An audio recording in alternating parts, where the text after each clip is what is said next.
Hi everyone, this is Sav from the Ocean Breeze Reader. Today I'm back with a book review of The Dragonfly Years by Mollie Hunter. This is a second book in a duology and the first book is called A Sound of Chariots. I have not read the first book. I did not realise there was another book of this character a little bit younger. I got this book from my mum and I don't believe she had the first book either. But today I'll be reviewing it and going through it. Let me read the blurb. Bridie wants to write, but her ideas are like dragonflies, dark gleaming all over the place, and Peter is the first friend to help her catch them. Yet her need for independence threatens to alter this friendship. Then comes the war with its own chaos and fear. How is she to make sense of these dragonfly years? So, this book is about Bridie, who wants to become a writer, and she meets her friend Peter at night school. They are both attending, and they both really are into poetry and writing. And at the start, she ends up going into hospital, and Peter visits her there while she's in hospital, and they talk, and after she gets out of hospital, she goes back into a night school to pick up some poems that she has given to her class teacher in hopes that they would get published, and turns out they had not been touched and the teacher had left. So she then gets upset. Peter tries to talk to her and see what has happened, and she hits him with a book and runs away in shock at what she has done to Peter. And after this happens, it does a little bit of a time jump about a year, and she's working in a flower shop that her grandfather owns to help pay for her night school, and she's changed class as well, so she doesn't have to see Peter again because she is upset at what had happened that night. And a little while after, she is talking to a couple of the people she works with, and they end up going out dancing at one of the night dancing places. And she meets a young man there that she seems to be getting along with really well, and has her last dance with him at this dancing studio. And turns out her friend Peter shows up there because he knows someone, and he ends up walking her home, and they have a chat, and he has been trying to look for her for a whole year, and she is shocked at this because she didn't think that he would want to even talk to her after what had happened. They have a talk, and then after this talk they start seeing each other more and more. Her religious grandparents meet him and approve of him, and so they start going on walks and talk, and he comments on how her ideas on writing are like dragonflies, always darting around and seeming hard to catch. She says that one day she is going to catch these dragonfly ideas and connect them so that way she can create her own story and poems as well. He thinks this is kind of funny, but also loves the idea of one day her catching her ideas. He really encourages her to do writing. He's super nice. He gets along well with her family. He's always polite, really likes to talk to her, doesn't push her into anything. He seems like a genuinely nice guy, always taking her out. And so slowly throughout the story they get to know each other more, and he meets friends of hers, mostly the people she works with, and one of the staff says that he looks like he's got a bit of a hard streak to him, and that she might need to watch out for this hard streak.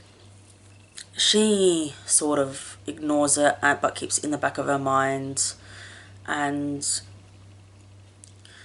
doesn't think too hard about it. And as they're talking, meeting, and walking. The next World War is starting to kick up, and so she's also got that in the back of her mind, hearing about all the different things that are going on in the world, what other countries are being invaded and attacked, and she's hoping that England doesn't get attacked and invaded.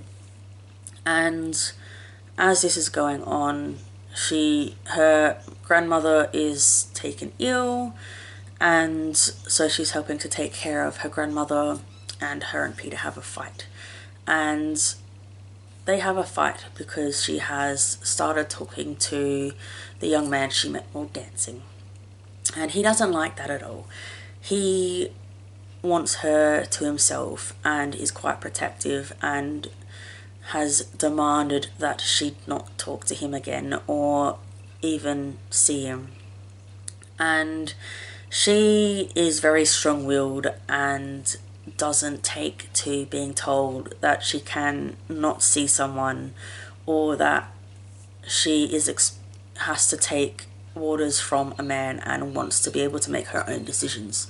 So he doesn't like that. Peter dislikes being told that he's not allowed to demand that she can't do something. And so they have a big fight about it, and he decides that he can't handle being told that she is not his, and that he can't tell her what to do and what she can and can't do. So he walks off in a huff, saying that he doesn't want to see her again, she can do without him. And so he then joins the war that is getting closer and closer to home, and he becomes a Navy torpedo person. And so she doesn't see him again for months and months. And so as she's helping to take care of her grandmother, she wants to talk to Peter and calls up his workplace, and they say he's left. And so she gets transferred to the section was working in, and they ask why they should tell her where he is and what happened. So she says that she is his. And so his boss tells her that he's joined the war and that he's not coming back. And so she becomes very upset because this has happened straight after their fight, and she thinks it's all her fault. And so she has gone to an old family friend who comes to the shop quite often to buy flowers, and then so she talks to him, and he tells her to give him a token. So she has no idea what to give him, and is thinking and thinking, and takes her a week and a half to decide what to give him as a token, and finally falls on writing half of his favourite poem, and decides that if he finishes the poem and writes it back to her, then he wants to talk to her and see her, and isn't as mad at her as they both thought. And so she sends it off to him and waits and waits for his reply, and finally receives it a month later. And she becomes ecstatic at the fact that he does want to talk to her and isn't mad at her anymore. Well, he's still mad, but he's realized that what he did was wrong, and he shouldn't have said some of the things he had said to her. So when he comes back from his time on the ship, he sees her first, and they talk and they chat, and he apologizes for what he's done. And so they spend a lot of time together, and they both realize that they are truly in love. So he proposes to her at the end of his 10-day time off, And when he comes back next, they then get married. Her mother isn't too excited about how young she's getting married, but Bridie is very excited and happy that she has found Peter and that he loves her and is willing to give her her own choices and not expect her to do everything he says, and that he won't actually tell her what she can and can't do because she likes to have her own freedom and make her own choices. And he still loves the fact that she is wanting to write and become a writer. Even though she might not get big, she's happy as long as she can just keep writing, and even if it's just a continuous burning flame of people just reading her work and enjoying it, she doesn't care if she becomes big or not. She just wants to write. And she's sad at the fact that he is going to war and that he is fighting in the fight, but even though she still loves him and wants to be with him, and she worries for him that he will not come back, but she isn't going to deny him going back. I quite enjoyed this book. It did take me a little bit to read because I found the ending a little bit on the slower side. I find it interesting that we're looking at the war a little bit from someone so young. Once the war comes closer, she is 17 and she doesn't think it's real until she sees a bunch of soldiers at the train station. And I found that interesting that she didn't feel it was real until she saw so many soldiers and armed men. And she kind of thought it was just a faraway thing and didn't take much notice of it until it has started coming closer to home and that Peter had left for the war.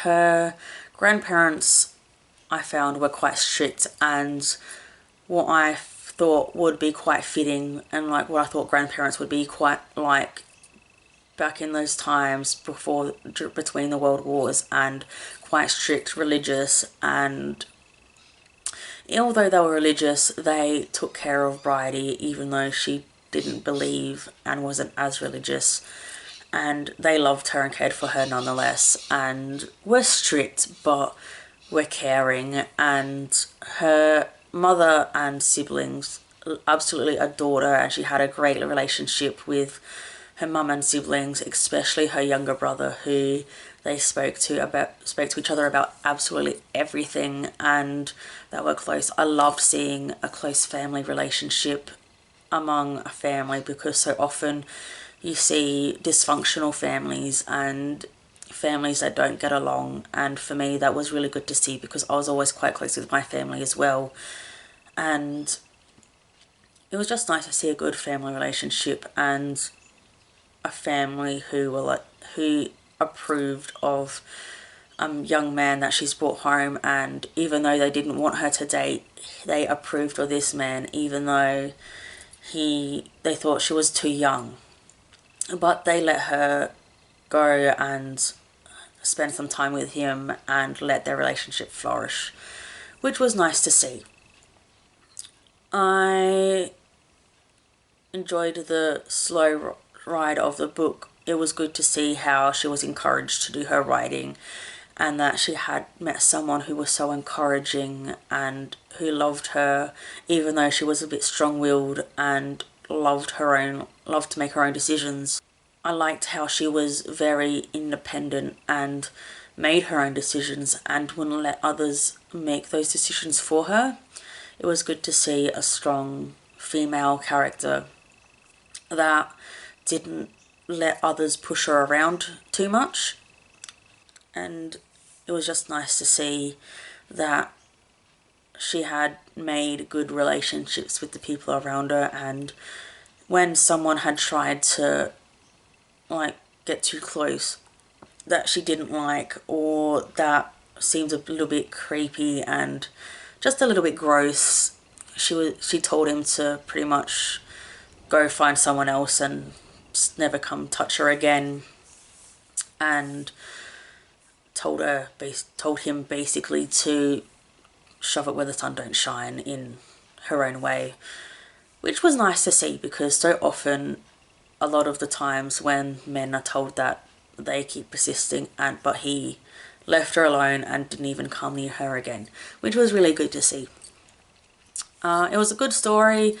It was good to see what it was like for younger people at that time, when things were starting to ramp up before the war, and how the realization of war was actually so close to home actually hit, and that some men ran to help their country while others were waiting for their time to be called to do the war, or go to war and go to whichever station of the army or military that they needed to go to. I would say it would probably be about a 3.5 star for me. It was a good read, it was enjoyable, had really good relationships, and it's definitely worth a read. It is a really old book. It was a book written when my mum was younger, so it is a little bit older, but it is definitely worth a read and quite enjoyable, which I think you guys might enjoy. Thank you so much for watching. I will catch you guys later. If you would like to like and subscribe if you enjoyed this video, you can find me on Instagram and Twitter at Ocean Breeze Reader. Thank you for watching. Bye.